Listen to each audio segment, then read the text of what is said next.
Welcome, everyone. I am looking forward to sharing one of my favorite poems with you today. It's a famous sonnet by P.B. Shelley, Ozymandias. Ozymandias. I met a traveller from an antique land who said, "Two vast and trunkless legs of stone stand in the desert. Near them on the sand, half sunk, a shattered visage lies, whose frown and wrinkled lip and sneer of cold command tell that its sculptor well those passions read, which yet survive, stamped on these lifeless things. The hand that mocked them, and the heart that fed. And on the pedestal these words appear: My name is Ozymandias, King of Kings. Look on my works, ye mighty, and despair. Nothing beside remains. Round the decay of that colossal wreck, boundless and bare, the lone and level sands stretch far away. Why do you think you find so many statues dating back to Roman times without their heads? In ancient Rome, every time a new ruler was instated, they removed the heads of the statues and replaced them with new versions that looked like the new ruler.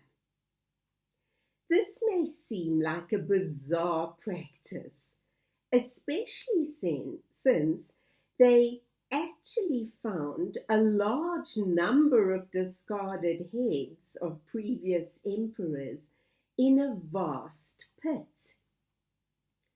But my story does demonstrate a subject that is close to Shelley's heart, and that is how ephemeral power really is. At one minute, it is overbearing. The next, it is literally cut off. Shelley's poem, Ozymandias, is one of the most famous and most evocative of meditations on the nature of power and of transience. The first quatrain sets up a narrative structure for the poem as the persona or speaker of the poem, the I of the poem, meets a traveller from an antique land, Egypt, who tells his story. Stories are magical. The reader is drawn into the story through the tale told by the traveller, which forms the rest of the poem. The fact that the traveller comes from an antique land also establishes the theme of time in line 1 of the poem. The story is crystallized for us in two startlingly vivid images of decay through time. And the futility of human pretentiousness. The traveller says, two vast and trunkless legs of stone stand in the desert. Near them, on the sand, half sunk, a shattered visage lies. The words, two vast and trunkless legs of stone, draw our attention to the pretentiousness of a ruler who created a huge statue of himself so that he would be remembered for all time. But the word trunkless renders the pretentiousness of the ruler vain and futile. The two gigantic legs standing in the desert have no torso, no body. They simply stand, decaying in the sand. The word stand rhymes with the word sand. This internal rhyme ushers in the idea of the statue decaying in the desert sand, half sunk. The enormous face on the head of the statue, lying a bit further away, is shattered, showing the ruinous effects of time. In the second quatrain, Shelley focuses on the frown and the wrinkled lip and sneer of cold command tell that its sculptor well those passions read, which yet survive, stamped on these lifeless things. The focus shifts from the ruler to the idea of art and the artist who depicts the ruler. Shelley feels that the artist read the emotions of the ruler perfectly, and that he has portrayed the portrait of a tyrant stamped on these lifeless things. Art is both lifeless, crumbling away in the desert, and capturing and portraying vividly the character of the dictator. Shelley was a passionate nonconformist. He was a rebel. If you would like to know more about the character of Shelley and about the life he led, then please listen to another poem on my playlist, also by P.B. Shelley. It's called To the Night. It's actually about inspiration. If you feel you need inspiration in your life right now, please listen to that one. At this point in this poem, we can hear Shelley's scorn for the dictator in the work of the artist as he describes the frown and wrinkled lip and sneer of cold command.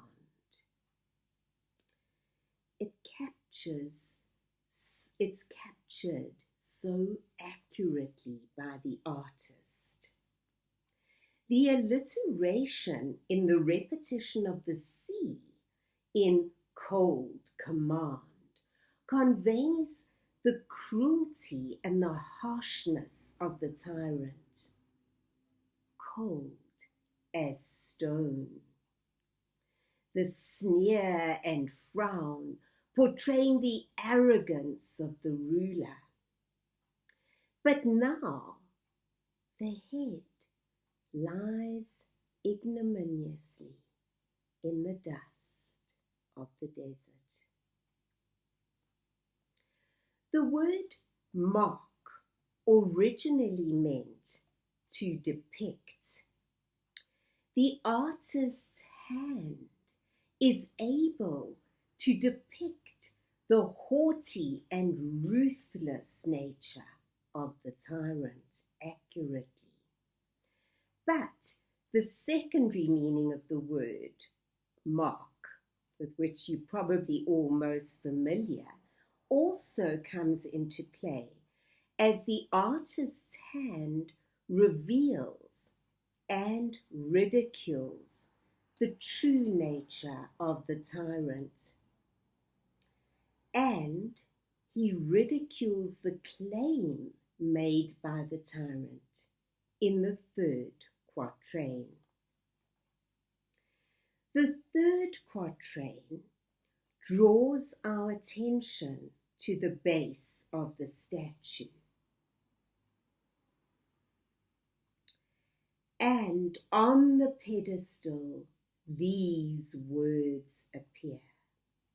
My name is Ozymandias, King of Kings. Look on my works, ye mighty, and despair. The pompous and vain boast of the tyrant to other kings whom he regarded as his inferior portrays an arrogant tone. Just as Shelley, the poet, uses his words, the artist uses his tools to mock the tyrant. Of course, the works of the tyrant are nowhere to be seen in the vast desert wasteland. And Shelley's last three lines are steeped in irony. Nothing beside remains. This short statement conveys the bleak fact that nothing can withstand the ravages of time, even if the attempt is colossal.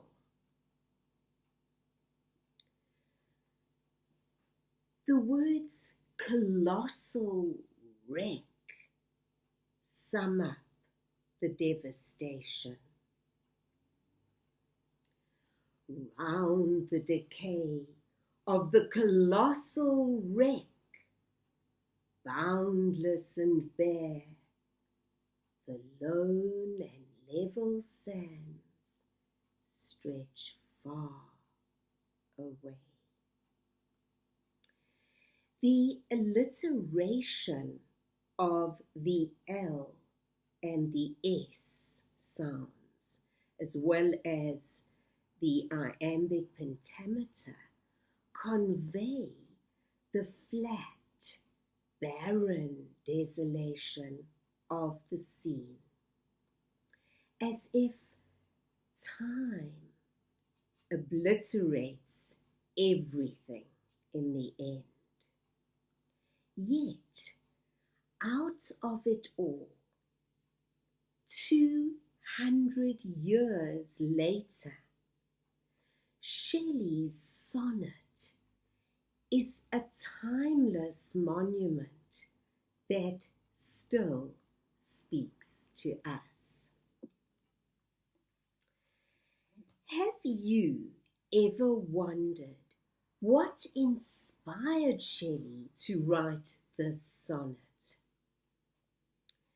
Napoleon had conquered Egypt in 1798.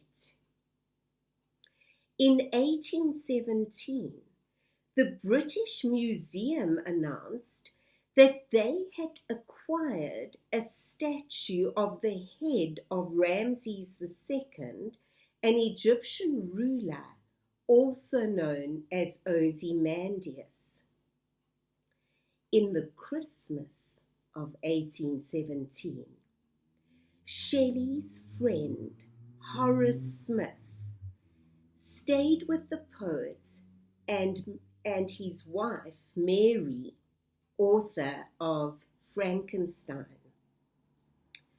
A conversation between the two friends resulted in Shelley and Smith remembering the Roman-era historian Diodorus's description of a statue of Ozymandias, which he claimed was the largest in Egypt. The conversation inspired Smith and Shelley to write sonnets. It was Shelley's sonnet, written in 1817 and published in 1818, that truly stood the test of time.